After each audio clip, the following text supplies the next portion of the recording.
Hello class 12th। आप पहले chapter पढ़ने के बाद हम आज स्टार्ट करेंगे एनसीईआरटी सॉल्यूशन। हमारे एनसीईआरटी के पीछे जो एक्सरसाइज होती है उसका सॉल्यूशन करना स्टार्ट कर रहे हैं हम लोग आज से। पहला क्वेश्चन हमारा ये है कि what is the force between two small charge sphere having charges 2 × 10⁻⁷ coulomb and 3 × 10⁻⁷ coulomb placed 30 centimetre apart in a air. अगर दो चार्जेस हमें दिए हों और उनके बीच का डिस्टेंस 30 सेंटीमीटर है तो उसमें कितना फोर्स लगेगा। नाउ इनके बीच का डिस्टेंस हमें क्या दिया हुआ है 30 सेंटीमीटर।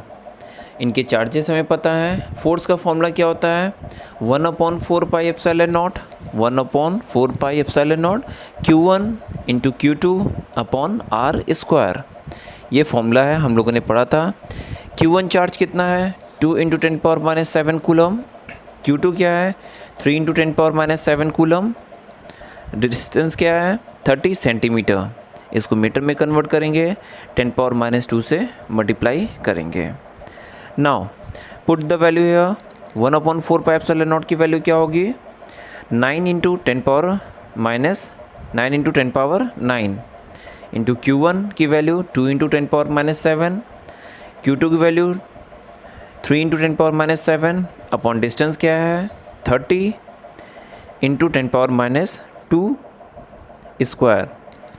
अब इस पूरे कंटेंट को हम सॉल्व करेंगे इसको, तो हमें क्या आंसर मिलेगा 6 × 10⁻³ न्यूटन। ओके, नाउ हम सेकंड क्वेश्चन पे आते हैं। पहला क्वेश्चन करने के बाद ये हमारा सेकंड क्वेश्चन है। इसमें क्या दिया हुआ है the electrostatic force on A small sphere of charge 4 microcoulomb. ध्यान देना यहाँ पे चार्ज माइक्रोकूलम में दिया हुआ है।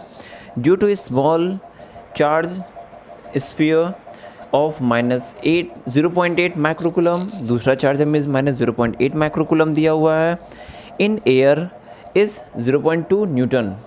इतना फोर्स की वैल्यू हमें दिया हुआ है, 0.2 न्यूटन का फोर्स दिया हुआ है।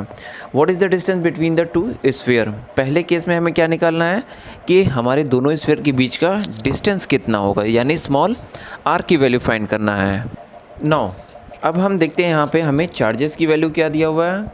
ये दोनों हमने कलर कर दिया और उसके फोर्स को हमने कलर कर दिया। अब देखो फॉर्मूला हमें क्या पता है 0.2 = K। 0.2 हमारा क्या है फोर्स है।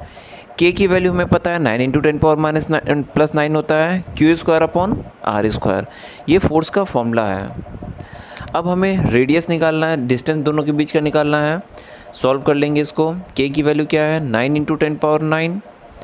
चार्ज की वैल्यू क्या है 0.4 माइक्रोकूलम है तो 10⁻⁶ से मल्टीप्लाई किया। सेम हमने क्या कर दिया सेकेंड चार्ज के लिए कर दिया। नाउ R² को R² लिख लिया।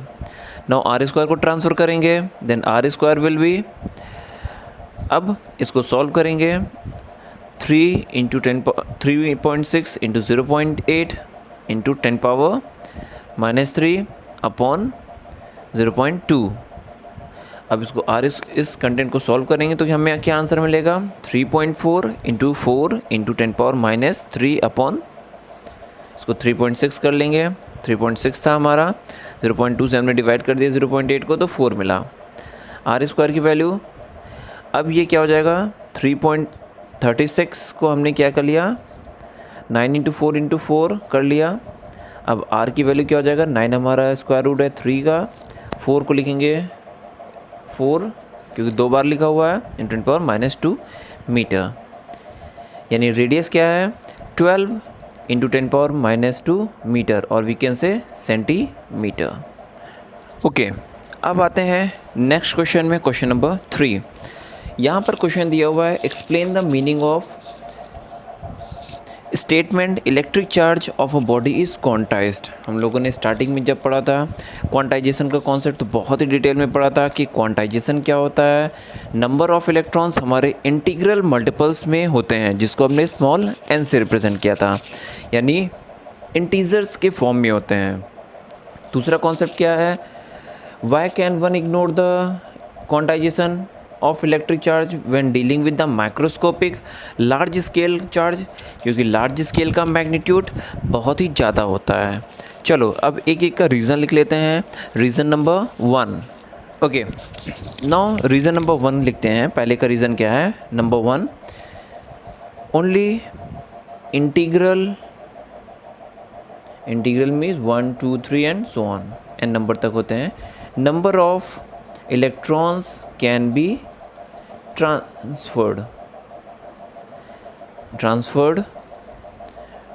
From one body to another, यानी जो भी इलेक्ट्रॉन ट्रांसफ़र होंगे इंटीग्रल नंबर के फॉर्म में होंगे, फ्रैक्शन के फॉर्म में कभी नहीं होंगे, यानी अपॉन के फॉर्म में कभी नहीं होंगे। सेकंड रीज़न हमारा क्या है?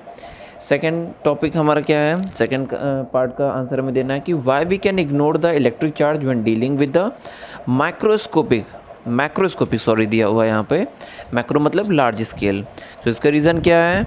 इसका रीज़न हमारा है कि हमने डिस्कस किया था कि it is a huge value, magnitude of charge is huge value, huge as compare to electric charge के कंपैरिजन में इसका मैग्नीट्यूड बहुत ही ज़्यादा होता है। ओके, होप सो समझ में आया होगा। ओके, नाउ आते हैं नेक्स्ट क्वेश्चन पे। ये हमारा नेक्स्ट क्वेश्चन है, when a glass rod is rubbed with a silk cloth charge appear on both, a similar phenomena is observed with many other pair of body. याद होगा जब हम लोग क्वांटाइजेशन का कॉन्सेप्ट क्वांटाइजेशन का नहीं, जब हम लोग इंडक्शन का कॉन्सेप्ट पढ़ रहे थे तो वहाँ पे हम लोगों ने एक प्रॉपर एग्जांपल लेके इसको सॉल्व किया था कि कैसे हम रब करते हैं तो एक बॉडी पे हमारा पॉजिटिव चार्ज आ जाता है, दूसरी बॉडी पर नेगेटिव चार्ज आता है। उसने बोला है the observation is consistent when the law of the conservation is followed. उसने बोला कि ये जो कॉन्सेप्ट है हमारा इंडक्शन का कॉन्सेप्ट, ये लॉ ऑफ कंजर्वेशन को फॉलो करता है। चलो इसको करके देखते हैं।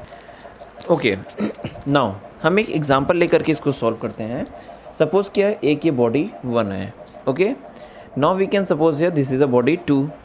जब हमने रब नहीं किया तो इनिशियल कंडीशन पे हमारा टोटल चार्ज क्या है? एट इनिशियल कंडीशन जब न्यूट्रल होता है, इनिशियल कंडीशन पे चार्ज हमारा क्या है? 0। मैंने पहले ही बताया था कि न्यूट्रल बॉडी का कॉन्सेप्ट मतलब क्या होता है? Equal number of positive charge and equal number of negative charge, यानी जितना पॉजिटिव चार्ज होगा उतना ही नेगेटिव चार्ज होगा। अब ग्लास रॉड एंड सिल्क को हम रब कर रहे हैं। इंडक्शन प्रोसेस में हमने पढ़ा था कि जब ग्लास रॉड को रब करते हैं तो अपना वो इलेक्ट्रॉन ट्रांसफ़र कर देता है। अब एक ऑब्जेक्ट में हमारा पॉजिटिव हो जाएगा, दूसरे ऑब्जेक्ट पे नेगेटिव हो जाएगा, क्योंकि इलेक्ट्रॉन वो अपना ट्रांसफ़र कर दे रहा है एक ऑब्जेक्ट से दूसरे ऑब्जेक्ट में। यानी एक ऑब्जेक्ट में जितने नंबर ऑफ़ पॉजिटिव होंगे दूसरे ऑब्जेक्ट में उतने नंबर ऑफ़ नेगेटिव चार्ज होंगे, यानी total sum of the charge हमारा क्या हो जाएगा? 0। यानी फाइनल चार्ज हमारा क्या हो जाएगा? दोनों का अगर हम ऐड करेंगे तो जितना पॉजिटिव है उतना नेगेटिव, पॉजिटिव नेगेटिव मिल करके क्या हो जाएगा? न्यूट्रल हो जाएगा। इट मीन्स टोटल चार्ज हमारा क्या हो जाएगा? Final charge will be also 0। इससे हमें पता चलता है कि charge can not be created neither can be destroyed, only it can be transferred. और यही हमारा क्या होता है? कंजर्वेशन होता है, conservation of charge. Hope so समझ में आया होगा। ओके क्लास, नेक्स्ट हमारा क्वेश्चन क्या है? 4 point charges QA, QB, QC is given here, QD is also given here, located at the corner of a square. Square के कॉर्नर पे located है ABCD. The side of the square is 10 centimeter. A force on a charge 1 microcoulomb is placed at a center. Okay, जब हम class में पढ़ रहे थे तो इस क्वेश्चन पे हम लोगों ने बहुत ही बारीकी से डिस्कस किया था। इस तरह का क्वेश्चन हम लोगों ने लिया था, स्क्वायर का भी ऑप्शन लिया था, ट्रायंगल का भी ऑप्शन लिया था। ये आप लोगों के लिए होमवर्क होगा। अब इसको आप लोगों को सॉल्व करना है। अगर नहीं समझ में आता है तो आप मुझे कमेंट में ज़रूर बताइएगा, हम लोग इस पर एक बार फिर से डिस्कस करेंगे। ओके, नाउ क्लास आते हैं नेक्स्ट क्वेश्चन की तरफ। इसमें हमें 2 स्टेटमेंट दिया हुआ है। And electrostatic field lines is a continuous curve. हम लोगों ने 10th क्लास में पढ़ा था, 9th में भी पढ़ा था कि इस कॉन्सेप्ट के बारे में, लेकिन एक बार हम लोग फिर से यहाँ पे पढ़ते हैं कि what is the reason for that. दूसरा इसमें दिया हुआ है कि field lines never cross each other, कभी एक दूसरे को कट नहीं करते। इसका रीज़न क्या होता है, चलो इसको देखते हैं।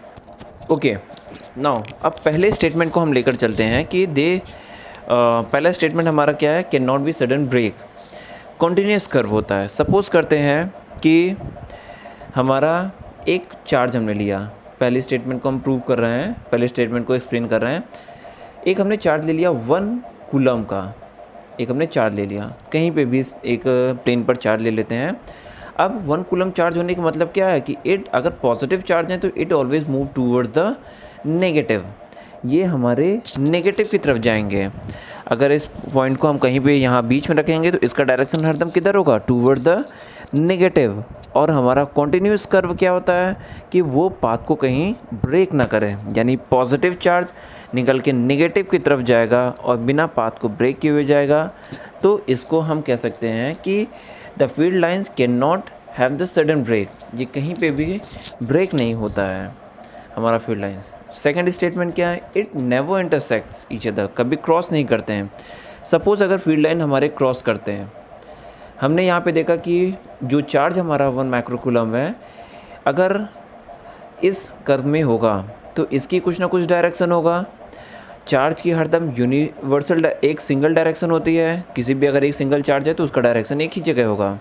अगर सपोज़ करते हैं कि इसका पॉइंट हम क्रॉस सेक्शन पॉइंट पे रखते हैं जहाँ पे हमें 2 डायरेक्शन को रिप्रेजेंट करेगा, यानी हम इस केस में नहीं डिफाइन कर सकते कि हमारे चार्ज की डायरेक्शन किधर है, आइदर भी अपर कर्व में है या फिर लोअर कर्व में है।